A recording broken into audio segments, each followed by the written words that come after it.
ভালো করে বলতেছি, তখন সেই সময়ে কিছু মানুষ এই শেখ হাসিনার প্রশংসা করে যে উনি তো তাহাজ্জুদের নামাজ পড়েন, কেউ প্রশংসা করে উনি তো মাথায় পট্টি লাগান, কেউ প্রশংসা করে উনি তো হিজাব পরেন, উনি তসবিহ পড়েন, উনি সকাল বেলায় ঘুম থেকে উঠে যায় নামাজ তালাশ করেন, কোরআন শরীফ পড়ে দিনের কার্যক্রম শুরু করেন।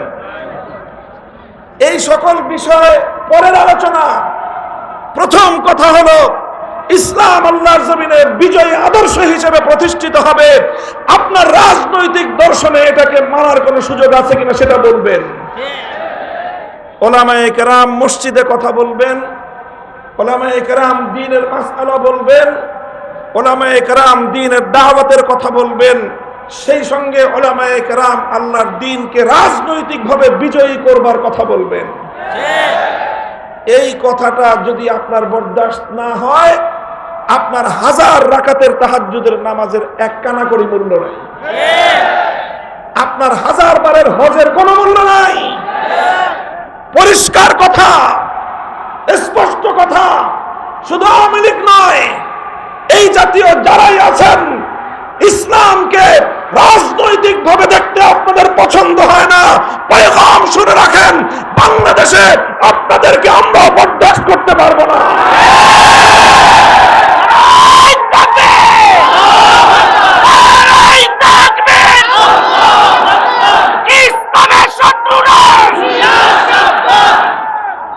আমরা আমাদের মধ্যে কর্মবন্টন আছে, আলেম ওলামাদের মধ্যে। কেউ তালিমের কাজ করবে, শিক্ষকতার কাজ, এলেম শিখাবে, কেউ দাওয়াত এবং তাবলীগের কাজ করবে, কেউ তাজকিয়া এবং ইসলাহের কাজ করবে, আর কারো জিন্দগির মূল কাজ হবে ইসলামকে রাজনৈতিকভাবে বিজয়ী করা। কাজেই কেউ যদি ইসলামী শিক্ষার বিরোধিতা করে সে যেরকম মুরতাদ, কেউ যদি ইসলামী দাওয়াতের বিরোধিতা করে সে যেমন মুরতাদ, কেউ যদি ইসলাহ এবং তাজকিয়ার বিরোধিতা করে সে যেরকম মুরতাদ, কেউ যদি ইসলামী রাজনীতির বিরোধিতা করে সেও মুরতাদ। এই প্রশ্নে কোনো আপোষ নাই, কোনো আপোষ নাই। আওয়ামী লীগ আর আওয়ামী লীগকে দেখা দেখি মাঝে মাঝে বিএনপিও এই কথা বলার চেষ্টা করে, এই কথা বলার চেষ্টা করে যে রাজনীতিতে ধর্মের প্রবেশের কোনো সুযোগ নাই। মনে রাখো, এই কথা যদি তোমরা পরিবর্তন না করো, এই কথা যদি পরিবর্তন না করো, আগামী দিনে বাংলাদেশ তোমাদের ব্যাপারে একই সিদ্ধান্ত নেবে। মনে রেখো, ইসলামের বিজয়ের এক বাতাস প্রবাহিত হয়েছে, সেই বাতাস ইমারতে ইসলামিয়া কায়েম করেছে। সেই হাওয়ায় দুলতে দুলতে আমেরিকার নেতৃত্বাধীন পশ্চিমা জগৎ পরাজয় মেনে নিয়েছে। সেই বাতাসে দুলতে দুলতে হামাসের কাছে ইসরায়েল নতি স্বীকার করতে বাধ্য হবে। সেই হাওয়া বাংলার মাটিতে লেগেছে।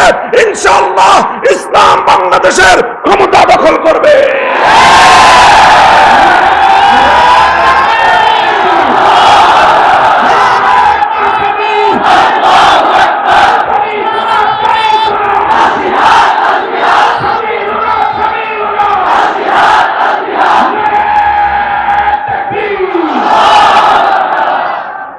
কথাটা আমাদের পরিষ্কার। অন্যান্য ধর্মের ব্যাপারে আমার কোনো কথা নাই। আমি যতটুকু তুলনামূলক ধর্মতত্ত্ব নিয়ে পড়াশোনা করেছি, জেনেছি, শুনেছি, অন্য কোনো ধর্ম রাজনৈতিকভাবে বিজয়ী হওয়ার অভিলাষ রাখে না। এই জন্য ওই সকল ধর্মগুলো রাজনীতিতে থাকবে কি থাকবে না সেটা তাদের ধর্ম প্রণেতা যারা আছে, ধর্মের নিয়ন্ত্রক যারা আছে, অন্য সবগুলো ধর্ম নিয়ন্ত্রণ করে মানুষ। একমাত্র ইসলাম ধর্ম এমন যে তার নিয়ন্ত্রণের বাগডোর কোনো মানুষের হাতে নয়, বরং স্বয়ং আল্লাহর হাতে। আল্লাহ যেভাবে ইসলামকে তরতিব দিয়েছেন, সেটআপ দিয়েছেন, এখানে কিয়ামত পর্যন্ত এক নক্তার পরিবর্তন করার সুযোগ কারো জন্য নাই। এবং ইসলামকে আল্লাহ পাক দুনিয়াতে রাজনৈতিকভাবেও বিজয়ী হওয়ার জন্য পাঠিয়েছেন।